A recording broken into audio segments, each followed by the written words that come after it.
cây rụng mà ngay lên môi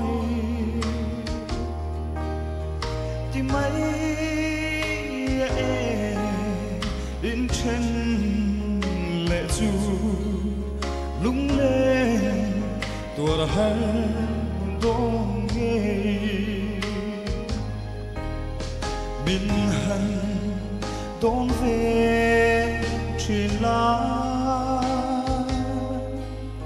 thay cõi biết thu châu tần choáng lung lên niềm vui nắng ô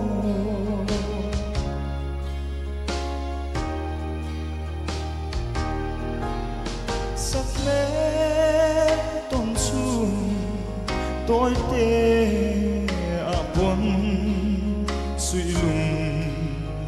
đi tung nghe lung lên tí doa hôm mây tu rắn cả tuần sẽ cả lá bèo mây mình hẳn đón về truyền lá thay cõi biết thu châu tần choan lung lên niềm vui nắng ô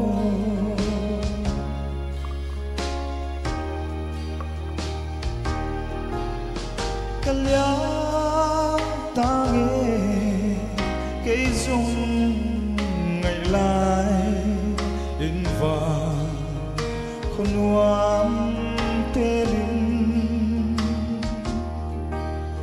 tôn lê đi tu ngã chung dèo ya đắm tên bằng tra mây lên mình hẳn đón về truyền lá thay cõi biết thu châu tần choáng lung lên niềm vui nắng ô lung lên niềm vui nắng ô